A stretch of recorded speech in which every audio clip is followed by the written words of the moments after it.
नमस्कार, मी आहे अस्मिता आणि तुम्हाला तर माहितीच असेल मी खूप छान ड्रेस तर बनवतेच आणि हा ड्रेस मी बनवण्याचं कारण म्हणजे तर आज माझा बड्डे आहे आणि खूप सुंदर हा ड्रेसचा लुक केलेला आहे। फ्रंटमध्ये खूप छान झिगझॅग पद्धतीने पट्टींची पद्धतीने मी खूप सुंदर हा ड्रेसचा जो फ्रंट साइड आहे तो लुक दिलेला आहे आणि खरं तर लेस पण खूप छान लावलेला आहे। बटरफ्लायचा हेअर बँड बनवलेला आहे आणि मला जायचं आता वाजले 4 आणि मला या ड्रेससाठी फक्त 4-5 तास लागले कंटिन्यू आणि खूप सुंदर हा अनारकलीचा लुक झालेला आहे। मंदिरात किंवा आपण कुठल्या पूजे ठिकाणी जात असेल तर साडी किंवा अनारकली लॉंग ड्रेस असंच घालू शकतो। तर त्याच पद्धतीने मला जायचं होतं मंदिरात आणि त्यासाठी आम्ही शिवधाम या मंदिराच्या इथे आलेलो आहोत आणि खरं तर इतकं सुंदर वाटतंय मला। तर मी ते इमॅजिनच करत होती की मला असा ड्रेस घालायचा आणि मंदिरात जायचं आहे। व्हाईट कलरचा ड्रेस करायचा होता पण मी स्काय ब्लू कलरचा केला आणि त्याचबरोबर मी इथे येऊन पोचले या मंदिरमध्ये आणि खरंच इतकं सुंदर मंदिर आहे आणि इतकं छान मंदिर आहे। आणि हे कुठे आहे काय आहे तेही सांगते तुम्हाला। उल्हासनगर आणि विठ्ठलवाडीच्या जवळच आहे, कारण की एक्झॅक्ट कुठे आहे ते माहिती नाही पडत। ट्रेनने गेलं तर तुम्हाला समजेल, मी गाडीने गेली होती त्याच्यामुळे मला माहिती नाही। आणि विष्णूची ही मूर्ती इतकी सुंदर आहे जवळून तुम्ही बघितलात तर, आणि त्याचबरोबर गोल्डन कलरचा लुक दिलेला आहे। गोल्डन कलरचा जो कलर असतो त्याचा लुक दिलेला आहे आणि खूप सुंदर ही मूर्ती वाटते। आणि जे मंदिर आहे ते बिल्डिंगच्या आतमध्ये आहे, घरांच्या इथे आतच्या बाजूला आहे, म्हणजे आतच्या चाळीमध्ये आहे आतल्या बाजूला। आणि इतकं सुंदर ही पण मूर्ती आहे शंकर भगवानची आणि खूप मोठी आहे। तुम्ही जर समोरून बघाल तर खूप मोठी वाटेल, कारण की व्हिडिओ शूट केला त्याच्यामुळे तुम्हाला लहान वाटत असेल, पण खूप म्हणजे खूप मोठी आहे। आणि ही पवित्र गुफा आहे आणि या गुफेचं खूप रहस्य आहे, पण जे सांगणार होते ते नव्हते त्याच्यामुळं मी त्यांच्याकडून मला ऐकायचं होतं पूर्ण।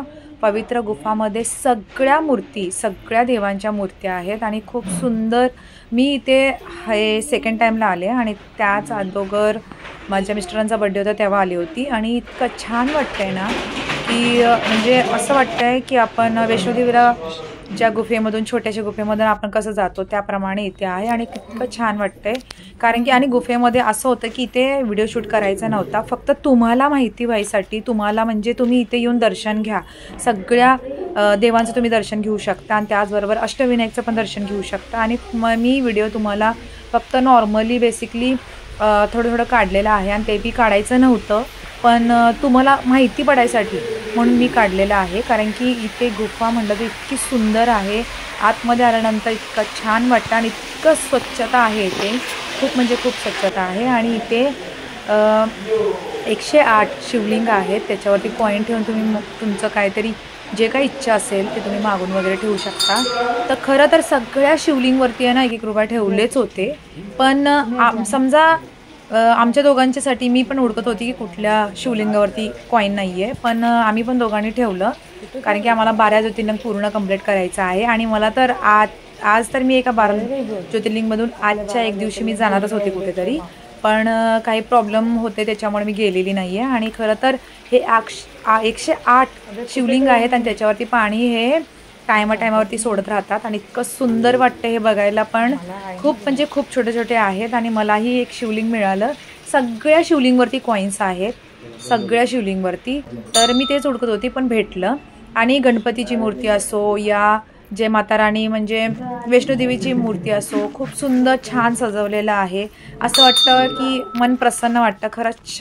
तुम्हाला जर आपल्या या अंबरनाथमध्ये उल्हासनगर बदलापूर या साईडला जर आपल्याला कुठल्याही मंदिरात जायचं असेल तर या मंदिरात नक्की या आणि मस्त शांतीने मस्तपैकी सगळ्या देवांचं दर्शन करा। आणि हे बघा सगळ्यांनी इथे मन्नत मागितलेली आहे आणि समजा हे एवढं मन्नत पूर्ण झालं असेल तेव्हाच त्यांनी बांधलेत ना, नाहीतर पूर्ण व्हावं म्हणून बांधलेत, पण बघा खूप म्हणजे खूप ठिकाणी म्हणजे असं आहे इथे खूप बांधलेले आहेत। मग त्याचवर जे काय त्यांच्याकडे असते, बांगडी असो या धागा असो काही असो ते तिथे बांधतात, म्हणजे मन्नत वगैरे मागतात, तर खरंच पूर्ण होते।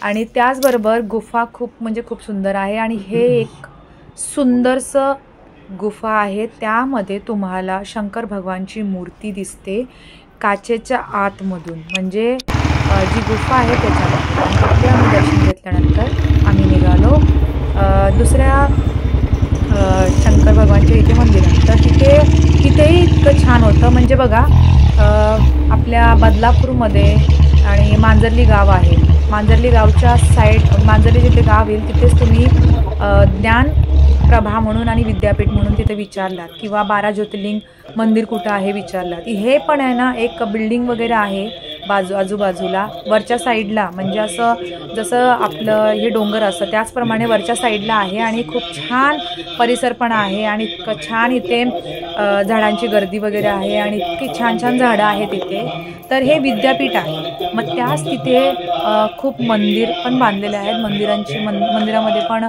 शंकर भगवानची मूर्ती आहे, राधाकृष्णाची आहे, अजून विठ्ठल रुक्माईचे आहे.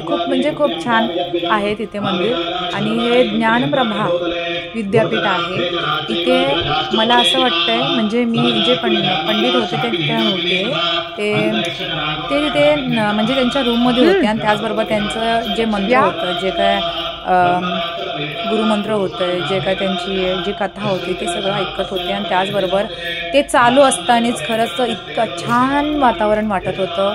म्हणजे वाजले होते 5 आणि त्याचबरोबर संध्याकाळची वेळ होती मस्तपैकी. आणि त्याचबरोबर 2-3 वगैरे तिथे डॉगीज होते आणि मला माहिती नव्हतं डॉगीज वगैरे तिथे असतात वगैरे. आणि कारण की फर्स्ट टाईमला आले होते तेव्हा तिथे लोकं खूप होती कारण की. आणि इतका छान आहे हे 12 ज्योतिर्लिंग म्हणून, इतकं सुंदर वाटते. आणि तुम्हाला इथे जल चढवायचं असेल, जल म्हणजे तुम्हाला पाणी जर पेंडींवरती चढवायचं असेल तर तुम्हाला इथे बाजूलाच नळ आहे. तिथे तुम्ही तिथे एक पितळाचं तांब्या असेल, त्या तांब्याने तुम्ही सगळ्या या ज्योतिर्लिंगावरती तुमची इच्छा मानून तुम्ही जल अर्पित करू शकता. आणि खरंच मी तेच केलं कारण की मला पूर्णपणे व्यवस्थित मी पूर्ण पहिलाच अगोदर डिसाईड केले होते की मनात की असं माझ्या बड्डेला मी इथेच जाणार. मला फूल नको, गिफ्ट नको, काही नको, फक्त मला शंकर मंदिरात जायचं.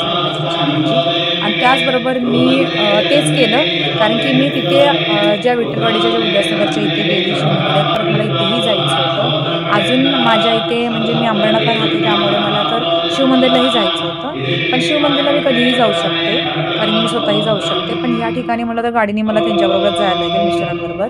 आणि इथेही आतमध्ये खूप सुंदर अशा सगळ्या देवांची मूर्ती होती. आणि त्याचबरोबर खरं तर मला तर खूप आवडलं कारण की मला जे मी इमॅजिन केलं होतं बड्डे दिवशी तेच मला व्यवस्थित करता आलं. आणि त्याचबरोबर मला फक्त इच्छा शिवमंदिराची एवढीच आहे. आणि त्याचबरोबर मला खूप बरं वाटतं. सेम टू सेम इच्छा पूर्ण झाली पाहिजे. आणि खरं तर मला पूर्णपणे आणि इतकं छान वाटतं या मंदिरामध्ये. आणि या मंदिरामध्ये कंटिन्यू मंत्र चालू होते स्पीकरवरती. खूप परिसर छानपैकी खूप छान वातावरण झालेलं होतं. आणि मी तर मस्तपैकी दर्शन घेतलं आणि घेतल्यानंतर मला जायचं होतं इथे. तर त्याचबरोबर इथे सगळे पहिला ज्योतिर्लिंग सोमनाथ ज्योतिर्लिंग. गुजरात कथा. चंद्राला दक्ष प्रजापतीचा शाप लागला होता. शिवभक्तीमुळे शिवांनी त्याला मुक्ती केले. महत्त्व. नाशानंतरही पुन्हा उभे राहणारे मंदिर. श्रद्धा व पुनर्जन्माचे प्रतीक. फळ. मानसिक शांती, संकटातून बाहेर पडण्याची शक्ती. दुसरे मल्लिकार्जुन ज्योतिर्लिंग. श्री शेलम आंध्र प्रदेश. कथा. कार्तिकेय येथे तपश्चर्या करत असताना शिवपार्वती त्याला भेटायला आले. महत्त्व. शिवशक्ती एकत्र विराजमान. फळ. वैवाहिक सुख्य, कुटुंबात ऐक्य. 3. महाकालेश्वर ज्योतिर्लिंग. उज्जैन मध्य प्रदेश. वैशिष्ट्य. एकमेव दक्षिणमुखी व स्वयंभू ज्योतिर्लिंग. महत्त्व. काळाचे अधिपती. फळ. मृत्यूभय, अकाली संकट, नकारात्मक शक्ती नष्ट. 4. ओंकारेश्वर ज्योतिर्लिंग. मध्य प्रदेश. स्थान. नर्मदा नदीतील ओंकार आकाराचे बेट. कथा. देव दानव तपश्चर्येने प्रसन्न. फळ. ज्ञान, आत्मशांती, साधनेत प्रगती. 5. केदारनाथ ज्योतिर्लिंग. उत्तराखंड. कथा. पांडवांनी महाभारत युद्धानंतर प्रायश्चित्तासाठी स्थापना. महत्त्व. हिमालयातील अत्यंत पवित्र स्थळ. फळ. पापशालन, मोक्षमार्ग.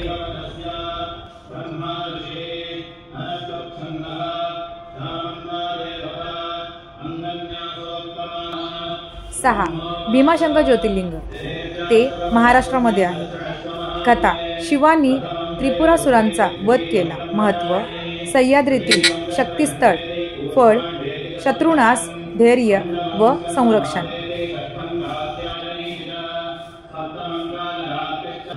7.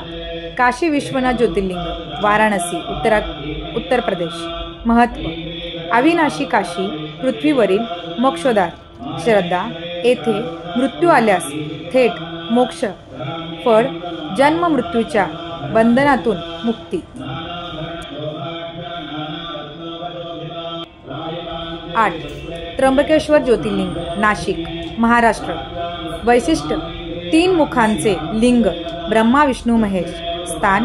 गोदावरी नदीचा उगम. फळ. पितृदोष निवारण. ग्रहशांती.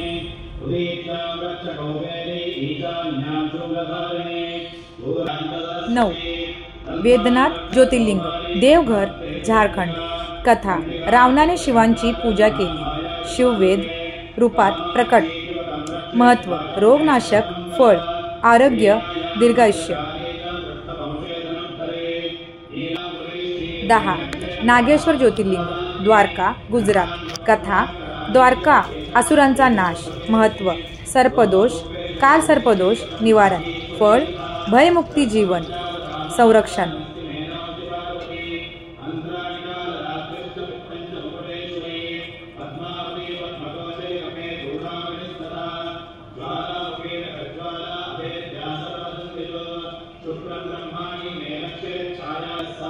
11. रामेश्वरम ज्योतिर्लिंग तामिळनाडू. कथा. रामाने रावण वधानंतर पराचित्तासाठी स्थापना. वैशिष्ट्य. 22 तीर्थकुंडे. फळ. पापशालन मुक्ती वृद्धी.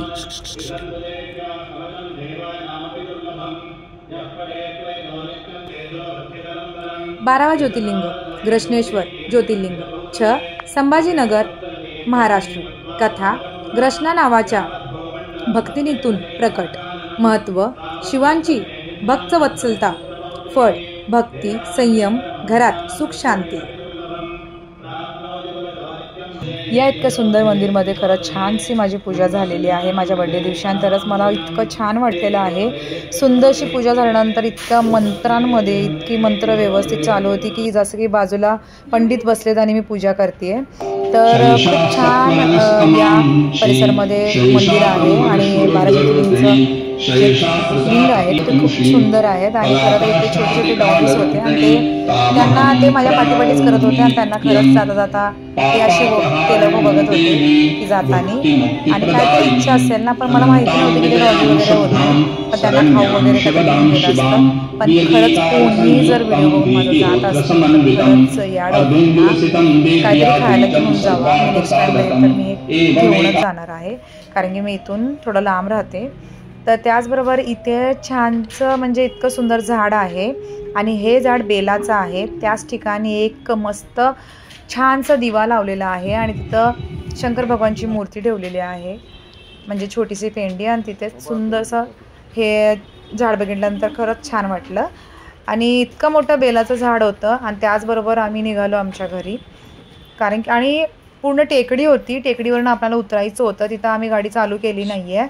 आणि इथे नवीन बिल्डिंग्स नवीन फ्लॅट्स चालू आहे तर तिथे दोन्ही शिवम बिल्डिंगचं आहे. आणि त्याचबरोबर आम्ही खाऊ वगैरे घेतलं आणि मी आली स्वामी समर्थाच्या केंद्रात दर्शन घेतलं आणि केक घेऊन डायरेक्ट घरी आली कारण की आणि हे रिअलीच्याने मस्त छानसं डेकोरेशन केलं होतं. नवऱ्याचा आशीर्वाद घेतला पाया पडून. आणि मला केक कट करायचं होतं त्यासाठी मला व्हिडिओ पाहिजे होते. व्हिडिओ शूट केले काही रील्स बनवले आणि सेलिब्रेट केलं.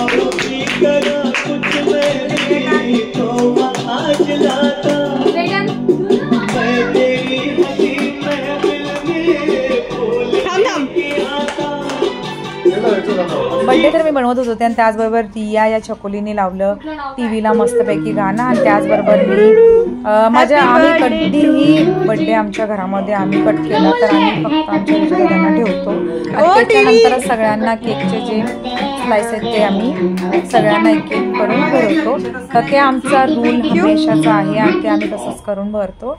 तर त्याचबरोबर आमचा हा बड्डे सेलिब्रेट झालेला आहे आणि खूप छान झालेला आहे. त्याचबरोबर सगळ्यांना केक बनवत आहे आणि खरं तर आजचा हा बड्डे माझ्यासाठी म्हणजे खूप स्पेशल आहे.